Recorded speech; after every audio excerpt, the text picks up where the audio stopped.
भारतीय संसद की बात की जाए तो भारतीय संसद द्विसदनात्मक व्यवस्था है।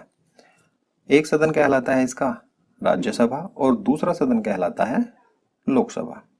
लेकिन संसद यहाँ से ही कंप्लीट नहीं होती, इनके लिए कैंडिडेट की आवश्यकता होती है और वो है भारत के राष्ट्रपति। काफी बार एग्जामों में ऐसे करके क्वेश्चन पूछा जा चुका है कि भारतीय संसद के अभिन्न अंग कौन कौन से हैं। तो भारतीय संसद के जो अभिन्न अंग हैं वो है राज्यसभा, लोकसभा और राष्ट्रपति। इनसे मिलकर ही संसद कंप्लीट होती है।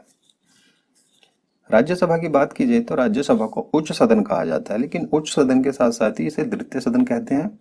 और लोकसभा को निम्न सदन कहते हैं और निम्न सदन के साथ साथ ही ये प्रथम सदन कहलाता है। राज्यसभा स्थायी सदन कहलाया जाता है और लोकसभा अस्थायी सदन कहलाया जाता है।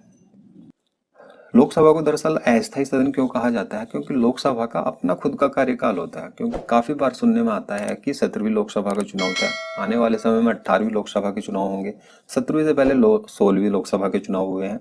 तो लोकसभा का अपना खुद का कार्यकाल होता है, वो होता है 5 वर्ष का। लेकिन 5 वर्ष से पहले भी इसे भंग किया जा सकता है किसी असामान्य स्थिति में। यदि मंत्रिपरिषद के किसी मंत्री के प्रति अविश्वास प्रस्ताव आ जाता है तो भी लोकसभा को भंग किया जा सकता है। यदि प्रधानमंत्री अपनी मंत्रिपरिषद के साथ खुद रिजाइन दे दे तब भी लोकसभा को भंग किया जा सकता है 5 वर्ष से पहले। और यदि राष्ट्रपति को ऐसा लगे कि मंत्रिपरिषद सही से कार्य नहीं कर रही है तो राष्ट्रपति इसको भंग कर सकता है 5 वर्ष से पहले। लेकिन राज्यसभा के साथ ऐसी कोई कंडीशन नहीं होती। इसके जो सदस्यों का कार्यकाल होता है वो 6 वर्ष का होता है और वो अपने कार्यकाल को कंप्लीट करते हैं। राज्यसभा का अपना खुद का कोई कार्यकाल नहीं होता।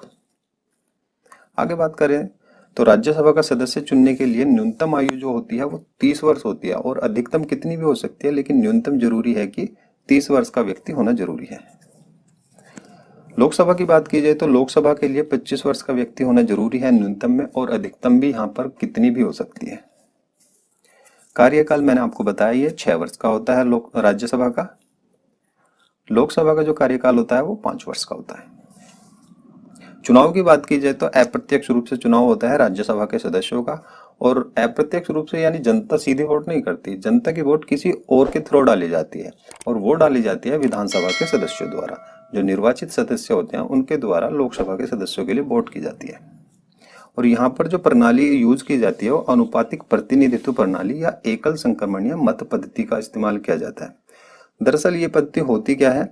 एकल संक्रमण पद्धति, यदि एक कैंडिडेट खड़ा है तो सिंपली एक के लिए वोट कर देते हैं, लेकिन एक से अधिक कैंडिडेट यदि खड़े होते हैं तो वहां पर वरीयता के हिसाब से वोट डाली जाती है कि पहली पसंद कौन है, दूसरी पसंद कौन है और तीसरी पसंद कौन है।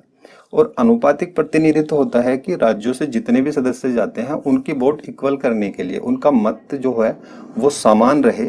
किसी राज्य की जनसंख्या कम है और किसी की ज्यादा है तो समान मत रहे, उसलिए अनुपातिक प्रतिनिधित्व प्रणाली अपनाई जाती है।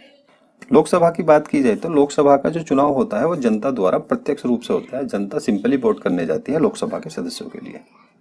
राज्यसभा की बात की जाए तो राज्यसभा राज्यों का प्रतिनिधित्व करती है और वहीं लोकसभा राष्ट्र की जनता का प्रतिनिधित्व करती है।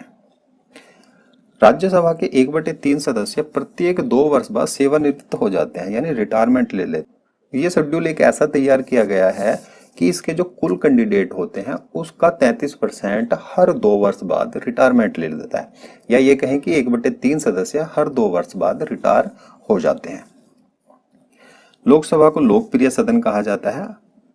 और अब बात कर लेते हैं भारतीय संसद के स्ट्रक्चर की। केंद्र शासित प्रदेशों से कितनी सीटें चुनी जाती हैं, राज्यों से कितनी सीटें चुनी जाती हैं, और क्या इसका स्ट्रक्चर है, मनोनीत कितने किए जाते हैं और निर्वाचित कितने होते हैं। भारतीय संसद की बात की जाए तो भारतीय संसद को संविधान के भाग 5 में बताया गया है और इसके लिए जो अनुच्छेद आ जाता है वो 79 आता है। वहीं राज्यसभा की बात की जाए तो राज्यसभा जो है भारतीय संविधान के अनुच्छेद 80 में है और लोकसभा 81 में है। अब देख लेते हैं राज्यसभा के स्ट्रक्चर को। राज्यसभा का स्ट्रक्चर देखिए 2 तरीके से बताया गया है, एक अधिकतम सदस्य संख्या और एक वर्तमान सदस्य संख्या। अधिकतम सदस्य संख्या की बात की जाए तो अधिकतम सदस्य संख्या से मतलब ये है कि अधिकतम इससे ज्यादा नहीं हो सकती, जितनी सदस्य संख्या बताएंगे उससे अधिक नहीं हो सकती। और वर्तमान में हमारे पास कितनी सदस्य संख्या है, तो अधिकतम की बात की जाए तो हमारे पास 250 सदस्य संख्या है और वर्तमान में ये सदस्य संख्या 245 है।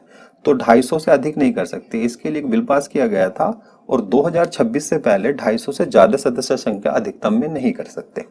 सबसे पहले अधिकतम का स्ट्रक्चर देख लेते हैं कि अधिकतम के स्ट्रक्चर में राज्यों से कितने सदस्य चुने जाते हैं और केंद्र शासित प्रदेशों से कितने सदस्य चुने जाते हैं। अधिकतम में देखिए दो तरह से सदस्य आते हैं, एक तो मनोनीत और दूसरे आ जाते हैं निर्वाचित।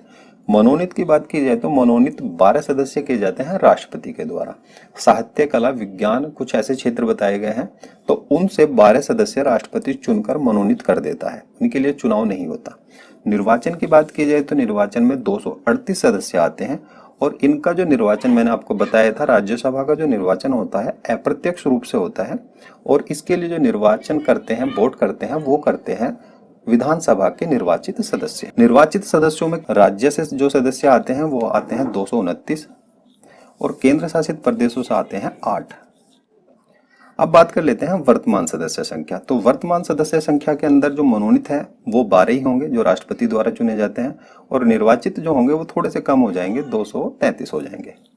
यहाँ पर जो राज्यों से आते हैं वो आते हैं 225 सदस्य और केंद्र शासित प्रदेशों से 8 सदस्य। और केंद्र शासित क्षेत्र भी कौन कौन से भाग लेते हैं इसके बारे में डिस्कस कर लेते हैं।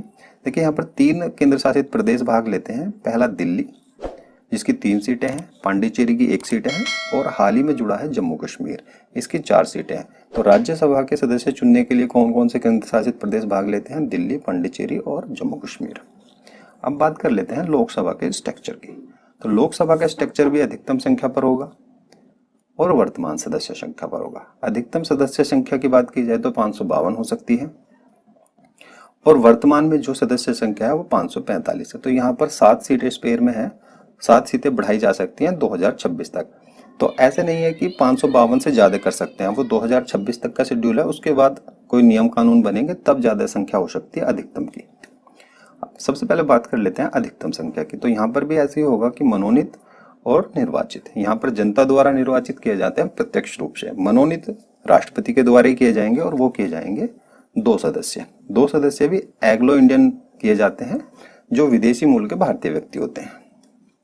अब निर्वाचन के शेड्यूल में देख लेते हैं। निर्वाचन का जो शेड्यूल है 550 का है और इसमें राज्यों से जो आते हैं वो 530 सदस्य चुने जाते हैं और केंद्र शासित प्रदेशों से 20 सदस्य चुने जाते हैं।